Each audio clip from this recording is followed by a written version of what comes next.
Hello, everyone. We are online at Ventana Surfboard and Supplies shop. I'm Craig Jones from the WaveClock. You might have seen me from some of our past videos. And here with Martijn of Ventana Surfboard and Supplies. And we're here in Martijn's shop. Hello, everybody. Martijn works a lot of the magic of the boards that we've seen from Ventana. Some of the wave clocks that we've talked about that Martijn's done some incredible work on as well.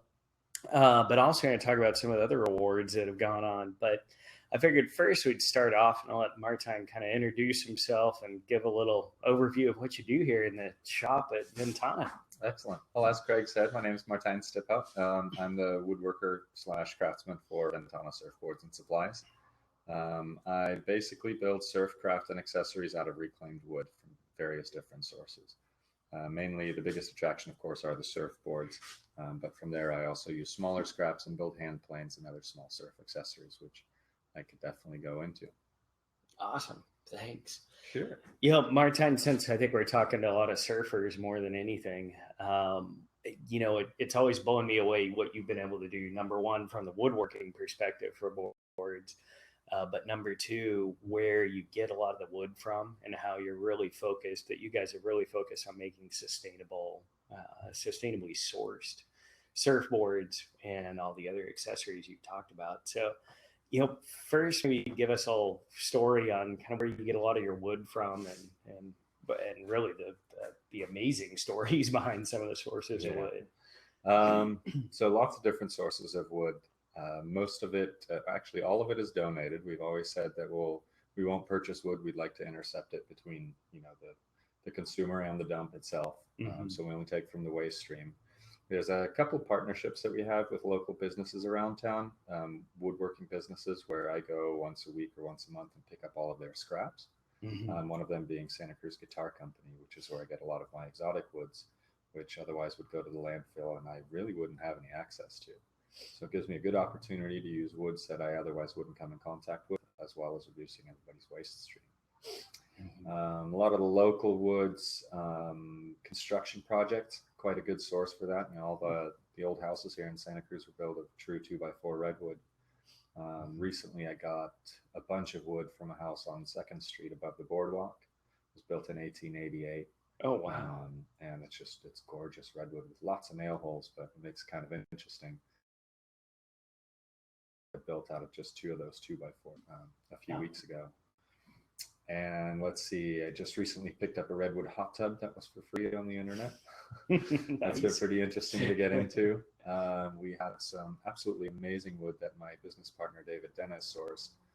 We have some hull planks from the Western Flyer, which is the boat that John Steinbeck took through the Sea of Cortez in the 40s. Oh, yeah. And upon which he wrote his novel, Log of the Sea of Cortez. Great book. It's a great book. And it's a really interesting wood, and it definitely has a story to tell on its own. Oh, absolutely. From Santa Cruz Guitar Company, Richard Hoover he's an amazing guy, and the wood we get from them ranges from bits of 8,000-year-old oak to lots of little ebony scraps that aren't usable for them to just the most intricate little detailed pieces. Mm-hmm. So again, that's really fun to work with. And then we also just have people that have a fence that comes down and I'll go grab it.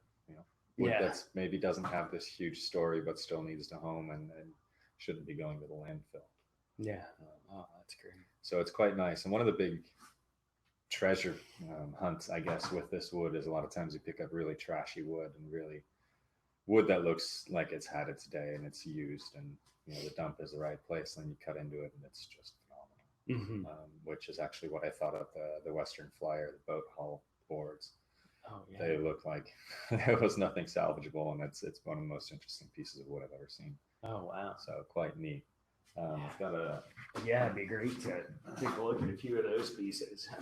So this is the redwood hot tub I was talking about. This was the bottom. This is where the bottom of the hot tub actually fit into. But they're all these really nice planks. They're a little shorter, so it limits me on what I can do. But as long as you get creative with it, and it's completely clear grain redwood, old growth redwood. There's not a knot in it. Oh, yeah. So you can see a little bit of the staining. I'm assuming that was the outside, so a little weathering on the outside, and a little bit of staining from the water. And we were talking about smells from wood earlier, so you're saying you can kind of smell a little bit of. Oh, actually, you can smell the chlorine in that. Huh? Once you start sanding and cutting into it, the chlorine gets pretty fresh. But yeah, that middle is just absolutely perfect, huh? Yeah. Oh, that's fantastic. So I don't think bugs will ever get into this one. Yeah, termite resistant. Huh? Yeah, There's a few things in Santa Cruz. It's termite resistant, absolutely. So I got really curious about this stuff. I just picked it up a week and a half or so ago, and I immediately had to cut into it and build my first board with it. Yeah, so I mean, getting into the boards, make sure everyone can see there. A week and a half. So you put that together in a week and a half? Yeah, I hustled. So a small 6'6" and little fishtail swallowtail with little wings on the side there. And because the redwood boards were so short, I had to go diagonal with it, which actually turned out looking really cool on this board, I think. And you can see how dark the staining is. And these were the inside boards, were closest to the water. And then these were the next cuts off of those planks. So the further in you go, the more redwood it looks. How thin are you planing those down? I mean, how thick are they? I started about 3/16, and then they get sanded. So I'm sure they end up around an 1/8 inch. Gotcha. All finished. Decks real similar. Oh, that deck is gorgeous. Actually, I turned around when I walked in, so I hadn't seen the deck yet, but that's almost translucent on its own. Yeah, that's gorgeous. Wow. So that's a pretty fun board. It doesn't have a home yet. This is just kind of a spec board that I'm building. Oh, nice. So it'll and get a that's nice set of twins. Is that a new shape for you too? It's not. It's actually one of my oldest. Okay. I think it's my 7th or 8th shape that I designed. But it was always a single fin. I've always made it a single fin, and then recently I had one that had some fin issues, so I chopped the fin off and put twin fins on it. Yeah. Turned out amazing. So from here on, I think they're going to be twins. Made it work. Yeah, absolutely. Well, then, I mean, to look kind of further along the process, one of your almost finished products there, this guy that you brought out setting up, I mean, that board is beautiful. I love the rising sun on it. Yeah, so this one just needs a couple polish coats. It still has tape on it. But yeah, it's pretty incredible. 6'6". 6'1" thruster, rising sun on the bottom. It's pretty much all redwood on the bottom except for the small sun. The sun is Doug fir from the Western Flyer. Oh, so wow. that's diesel, water, so it's got oil that staining in it from the. Oh, very cool. Exactly. All the sun rays are old growth redwood from the house on 2nd Street. Oh, wow. Victorian mansion. So these are quarter sawn pieces, and then these rays are flat sawn pieces. These are the nail holes you were talking about. Exactly. So the nail holes I backfill with brass, which makes it look pretty interesting. I was about to say, I remember you telling me in the past that you've used brass on the backfill stuff. Yeah, and then curly redwood down here, which, the more you move it, it looks like water. That's awesome. And then the winds too, with the burl on them. The fins? Yeah. Those are pretty incredible. Resin drops. You guys can see these. This was a piece of redwood burl that I picked up at the beach after one of our storms in, I think it was in January that I grabbed it. And it was quite dry already once I sliced into it and then let it dry for a while. These fins are pretty amazing. Oh, those are. I mean, to me, I was thinking like almost Hawaiian koa that has that neat burling in it when I first saw them. But, yeah, it's kind of got that flame luster to it. So I've never seen redwood burl that's come out like that. That's pretty incredible stuff. Nice. And then the top, excuse the tape again, that same redwood, this was just 1 2x4. You can see all the nail holes match up across the board. Oh, yeah. So I got lots of slices out of an actual 2-inch piece of redwood. And these strips are mahogany from Santa Cruz Guitar Company. Oh, wow. So backs and sides and necks are Honduras mahogany. And then also from the Guitar Company, the spruce and Indian rosewood.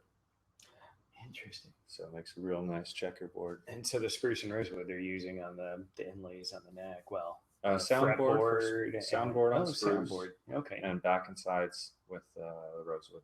And the nose has a little abalone inlay. Oh, wow. And then also the Western Flyer wood. Oh, very cool. This board's gonna head to a house in Hawaii. Oh, someone's already picked it up, huh? Yeah. Nice. Going gone. Awesome. Well, and then, further, you were showing you earlier, you picked up one of the redwood fins you had made. And this thing, I mean, this is lighter than any glass fin that I've ever used. I mean, I was shocked at how light this is. Yeah. I would have expected the redwood just being a denser, a little bit heavier wood to be, but no, I mean, it's like balsa weight-wise. Yeah, it's definitely on the really light spectrum of all the different woods. But there is variance within boards. There's a couple of those hot tub boards that I picked up that were significantly heavier. Yeah. I think it just depends on the tree. Oh, yeah. One of the other things that you guys have done are the hand planes, which are pretty interesting. And I've actually never used a hand plane. I mean, growing up was always bodyboards and body surfing, but the hand plane's a cool concept, number one. And I know they've been around for a long time, but what you're doing with them is pretty incredible. Yeah, so they have been around for quite a while. It's probably actually the earliest form of surfing before they decided to stand up on things. Oh, wow. I don't know. That's my theory. Seems legit. Yeah. So hand planes are used for body surfing. You just wear one on your leading hand, a pair of flippers on them, and you can kick into waves.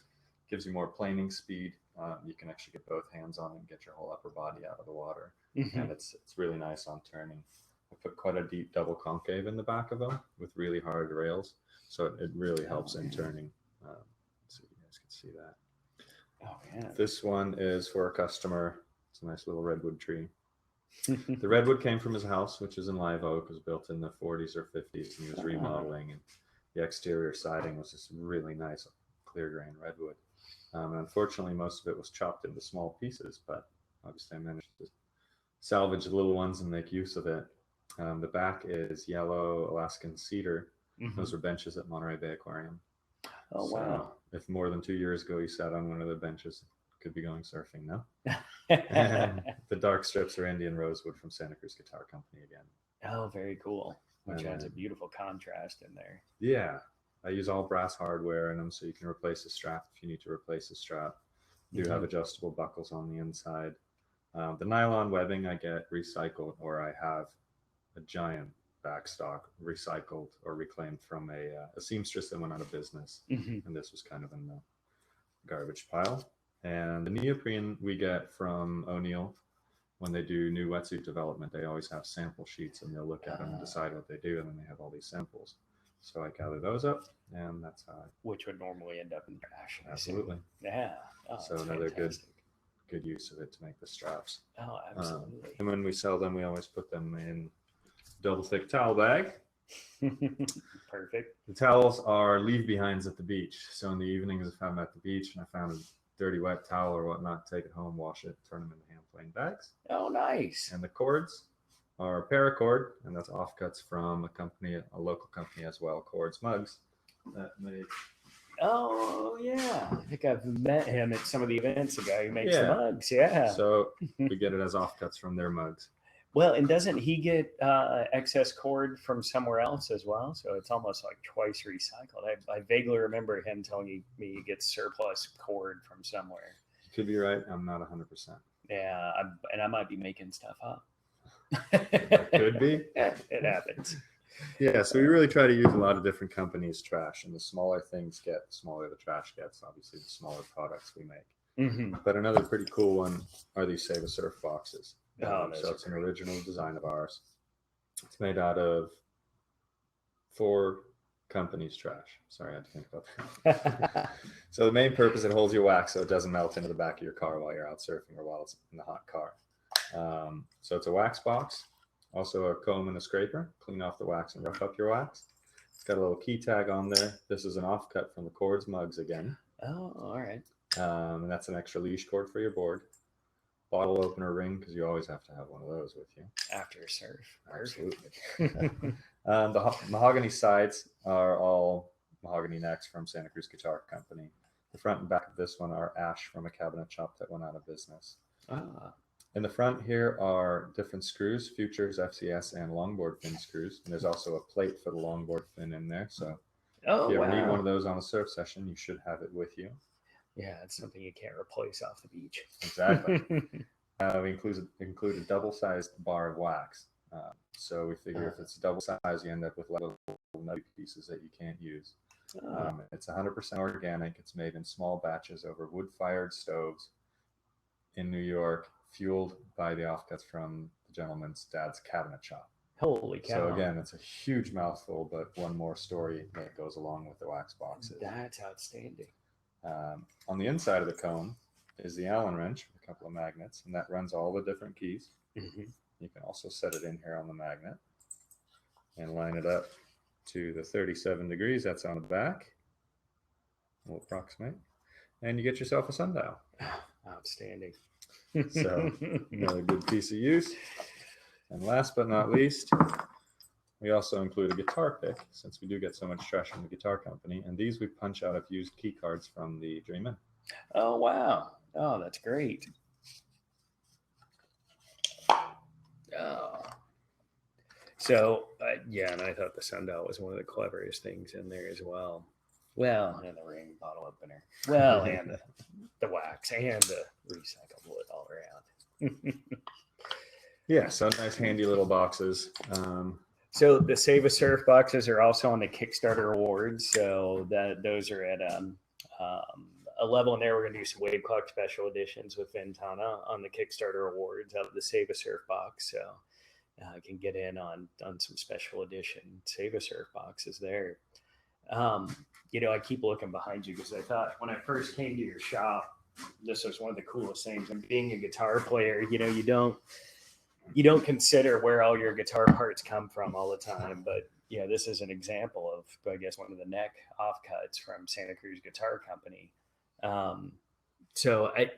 It's great because if you think you're making such a complex piece of hardware out of wood, there's going to be a lot of waste wood. And to me, it was a neat story that you guys were really able to dial into that chain of waste wood. That's very high quality wood that probably used to just end up in, landfills, I would guess, not even used for any type of good purpose. Yeah. So it's fantastic that I think you guys are really paved the way to move forward with some sustainably sourced goods out of everything. Yeah, we try to do our best. There's so much cool stuff available out there, and a lot of times it just takes time and a little bit of resources, but there's no point in really wasting it. There were so many small bits of just exotic woods that I was not able to find a use for a while, and finally my girlfriend and I started making jewelry together as well. So grab it and show you. Yeah, please.